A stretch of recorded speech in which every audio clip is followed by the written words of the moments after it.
매일 성경 묵상 나눔입니다. 2025년 10월 16일 목요일입니다. 역대하를 계속 묵상합니다. 오늘은 26장의 말씀을 묵상합니다. 본문을 읽습니다. 유다 온 백성의 나이가 16세 된 우시야를 세워 그의 아버지 아마샤를 대신하여 왕으로 삼으니 아마샤 왕이 그의 열조들의 묘실에 누운 후에 우시야가 엘롯을 건축하여 유다에 돌렸더라. 우시야가 왕위에 오를 때의 나이가 16세라. 예루살렘에서 50년간 다스리니라. 그의 어머니의 이름은 여골라여 예루살렘 사람이더라. 우시야가 그의 아버지 아마샤의 모든 행위대로 여호와 보시기에 정직하게 행하여 하나님의 묵시를 밝히 아는 스가랴가 사는 날에 하나님을 찾았고 그가 여호와를 찾을 동안에는 하나님이 형통하게 하셨더라. 우시야가 나가서 블레셋 사람들과 싸우고 가드 성벽과 야분의 성벽과 아스돗 성벽을 헐고 아스돗 땅과 블레셋 사람들 가운데에 성읍들을 건축하며 하나님이 그를 도우사 블레셋 사람들과 구르발에 거주하는 아라비아 사람들과 마온 사람들을 치게 하신지라. 암몬 사람들이 우시야에게 조공을 바치매 우시야가 매우 강성하여 이름이 애굽 변방까지 퍼졌더라. 우시야가 예루살렘에서 성 모퉁이 문과 골짜기 문과 성 구비에 망대를 세워 견고하게 하고 또 광야에 망대를 세우고 물 웅덩이를 많이 파고 고원과 평지에 가축을 많이 길렀으며 또 여러 산과 좋은 밭에 농부와 포도원을 다스리는 자들을 두었으니 농사를 좋아함이었더라. 우시야에게 또 싸우는 군사가 있으니 서기관 여이엘과 병영장 마아세야가 직접 조사한 수요대로 왕의 지휘관 하냐냐의 희하에 속하여 떼를 지어 나아가 싸우는지라. 족장의 총수가 2600명이니 모두 큰 용사여 그의 휘하의 군대가 30만 7500명이라.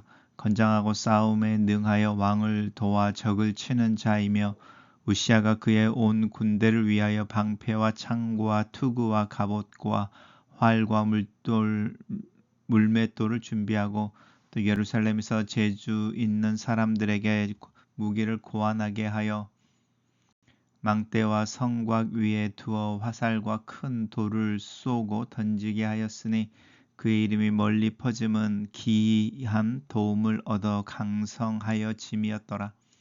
그가 강성하여 짐에 그의 마음이 교만하여 악을 행하여 그의 하나님 여호와께 범죄하되 곧 여호와의 성전에 들어가서 향단에 분향하려 한지라. 제사장 아사랴가 여호와의 용맹한 제사장 80명을 데리고 그의 뒤를 따라 들어가서 우시야 왕 곁에 서서 그에게 이르되 우시야여 여호와께 분향하는 일은 왕이 할 바가 아니요 오직 분향하기 위하여 구별함을 받은 아론의 자손 제사장들이 할 바니 성소에서 나가소서. 왕이 범죄하였으니 하나님 여호와께서 영광을 얻지 못하리이다. 우시야가 손으로 향문효를 잡고 분향하려 하다가 화를 내니 그가 제사장에게 화를 낼 때에 여호와의 전 안향단 곁 제사장들 앞에서 그의 이마에 나병이 생긴지라.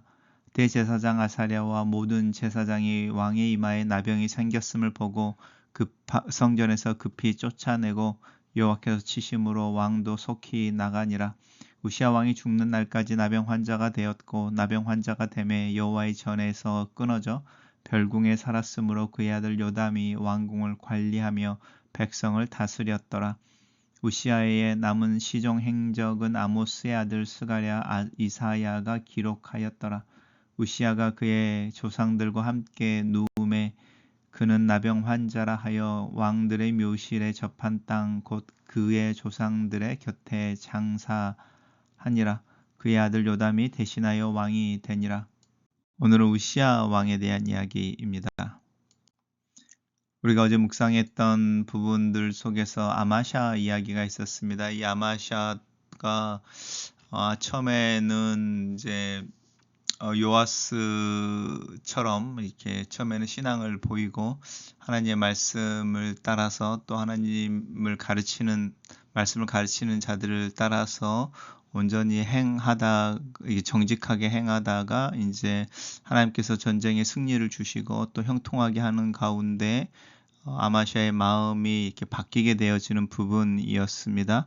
그래서 교만해져서 스스로 이제 전쟁을 일으키기도 하고 또 자기의 힘을 드러내려고 하다가 이제 문제가 생겼었는데요.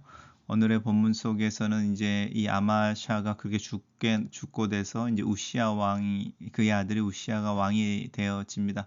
우시아의 이제 최고의 어떤 그 업적으로서는 엘롯을 건축했다 이렇게 말합니다. 엘롯을 건축하여 유다에 돌렸다라고 하는 것이고요. 우시아가 16세 이제 왕이 되어집니다. 그리고 50년간을 다스립니다. 우시아에 대해서는 한마디로 이야기하는데 아마샤의 모든 행위대로 여호와 보시기에 정직하게 행하며 여호와의 묵시를 밝히 하는 스가랴가 사는 날에 여호와를 찾았다.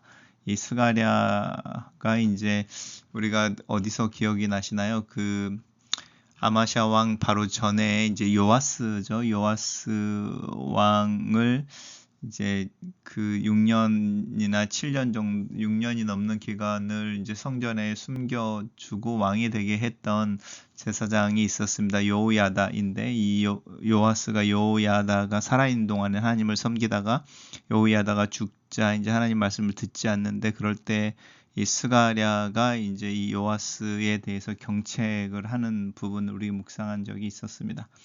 그가 여호와를 찾을 동안에 우시아가 여호와를 찾을 동안에 하나님이 그를 형통하게 하셨다 이고요. 왕들이 하나님 앞에 이제 올바로 서고 하나님을 찾을 때에 하나님이 주신 축복은 그 나라가 또 그 왕권이 견고하게 서지고 주변에 있는 나라들이 유다를 이제 두려워하고 조공을 바치게 되는 부분들인데요. 그 부분에 대해서도 우시아에도 이제 적용이 됩니다. 우시아가 블레셋 사람들과 싸워서 이깁니다. 블레셋은 5개의 도시로 이루어진 도시국가로 이루어진 5개의 도시국가로 이루어진 어떤 연합체인데요. 그래서 이제 아스돗이라든지 또 야브네라든지 가드라든지 실로와 두로라든지 이런 도시들이 나오게 됩니다. 이제 블레셋 사람들을 이제 정복했다. 또 암몬 사람들이 우시아에게 이제 조공을 바쳤다. 근데 맨 밑에 유다 맨 밑에 에돔 사람들이고 그 옆으로 이제 모압과 암몬이 이렇게 이제 자리를 잡고 있는데 그 사람들이 하나님이 이제 우시아를 도우심으로 이제 유다를 두려워하여 조공을 바치게 되고 그의 이름이 애굽 변방까지 퍼졌다라고 하는 부분이니까요. 남방 쪽으로는 최고의 영토를 가지고 있는 부분이고 우시아의 왕권이 올바로 서져 가고 있다라는 부분들은 이제 토목공사들의 이야기가 되어져 있는데 특별히 이제 농사를 좋아했다 이렇게 말하는 것 속에서 이제 이 우시아의 어떤 성품이라든지 정책의 방향성들에 대해서 좀 알게 됩니다. 우리도 뭐 조선 시대를 보면 왕들 중에 어진 왕들이 이 농사라고 하는 농경을 이제 그 발전하게 하고 막 이런 부분이었고요.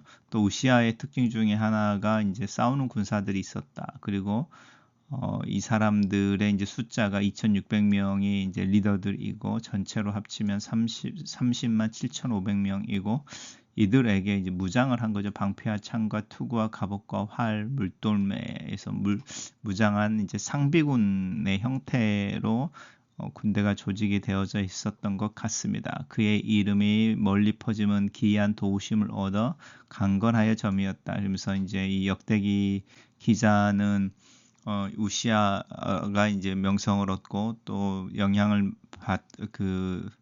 떨치는 것 속에 이 하나님의 도우심에 대해서 기억할 것을 요청하고 있습니다. 하지만 이 우시아가 마음이 강성해지면 그의 마음이 교만해졌다. 그래서 악을 행하는데 이 악이 이제 구체적으로 자신이 여호와의 성전에 들어가 향단을 분향하려고 했다라고 하는 부분인데 우리가 잘 아는 것처럼 성소라는 곳에 들어가면은 이제 진설병이 있고요. 이제 그 12부족이 하나님 앞에 있는 것을 상징하는 떡을 진열해 놓는 거죠. 진설병이 있고 또 이제 지성소에 들어가기 전에 그 앞에 분향단과 금촛대가 이렇게 있죠. 금촛대와 진설병을 놓는 테이블이 서로 마주보고 있고 금향단이 이제 지성소 바로 앞에 들어가기 전에 놓여 있어서 이 분향단이 이제 이스라엘 백성들의 기도 또 이스라엘 백성들을 위한 기도를 상징하는데 아마 거기에 분향을 하려고 했던 것 같습니다. 이때 이제 대제사장이었던 아사랴가 이제 제사장 70명을 데리고 가서 이제 우시아에게 그 역할은 왕이 할 일이 아니다 이렇게 이야기합니다. 아론의 자손들인 제사장이 할 일이다 이렇게 말하고요. 왕이 범죄하였으므로 여호와께서 영광을 얻지 못한다 이렇게 경고합니다. 그런데 이제 오히려 우시야가 그 아사랴의 말을 듣고 화를 냅니다. 화를 내고 제사장이 화를 이제 낼 때에 그의 이마에 나병이 생기고 이제 그로 인해서 죽게 되어지는 거죠. 나병이 걸려서 이제 분리되어지고 격리되어지는 동안에는 우시야의 아들인 요담이 이제 대리로 이제 정치를 하고 나라를 이끌다가 이제 우시야가 죽은 후에 정식으로 왕이 되어집니다. 단락을 요약해 보겠습니다.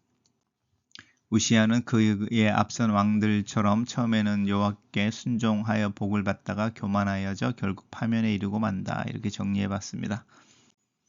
하나님은 하나님을 찾고 구하는 자를 형통하게 하시며 기이한 도우심으로 점점 더 강성하게 하십니다. 우시야가 하나님 보시기에 정직히 행하며 하나님을 찾고 찾는 동안에는 하나님이 함께 하셔서 그에게 전쟁의 승리와 경제적인 번영과 군사적인 안정을 누리게 해 주셨습니다.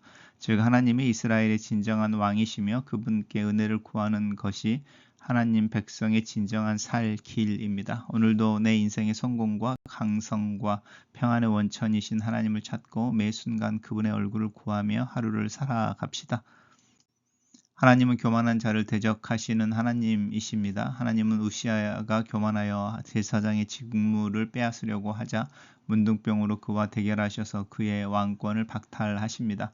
하나님은 스스로 겸비하여 하나님을 구하는 자에겐 형통과 강성함을 주시지만 교만하여 자기의 얼굴을 자랑하는 자는 영원히 그 얼굴을 드러내지 못하도록 경계 또 징계하십니다. 우시아의 업적 중에 하나가 엘롯 건축입니다. 이 성은 그의 손자 아하스 시대의 아람 왕에게 빼앗기고 맙니다. 그의 평생의 업적이 허무로 돌아가 버린 것입니다. 나는 무엇을 위해 내 재능과 시간을 투자하고 있습니까? 우시아의 형통이 그를 교만하게 한 것을 봅니다. 제사장만 할 수 있는 분향을 직접 하겠다고 나서서 80명이나 되는 제사장들의 만류를 뿌리칩니다. 성공적인 삶 속에서 자신이 특별한 사람이라고 착각했기 때문입니다. 모든 것이 잘 될 때 나는 더욱 겸손히 하나님의 말씀과 사람들의 조언에 귀를 기울입시다. 우시아가 하나님의 말씀을 밝히 하는 선지자와 교제할 때 성공하고 형통했습니다. 나는 성공적인 인생을 구하면서도 하나님의 말씀과 그것을 바르게 전하는 자들에 대해선 관심이 없지는 않습니까? 늘 말씀을 가까이 하는 이들과 가까이 지냅시다. 우시아는 진정한 왕이신 하나님의 통치를 받는 동안에 하나님의 지혜로운 나라를 견고히 세웠음을 기억합시다. 오늘 하루도 주의 말씀의 지배를 받으며 해야 할 일을 점검한 하루가 되기를 위해 기도합시다. 글로 쓰는 기도입니다. 살아계신 하나님, 내가 처한 환경, 함께 더불어 사는 사람들과의 관계 속에서 겸손한 태도와 정직한 마음을 잃지 않기를 기도합니다. 하나님을 의지하고 하나님의 말씀 앞에 내 자신을 세우며 하나님의 인도하심을 따라 살게 도와 주시옵소서. 성취에 교만하지 않고 실패에 낙심하지 않으며 묵묵하게 하나님과 동행하게 도와 주시옵소서. 내게 주어진 길을 홀로 걸으시는 예수 그리스도를 따라가는 하루가 되기를 예수님의 이름으로 기도합니다. 아멘.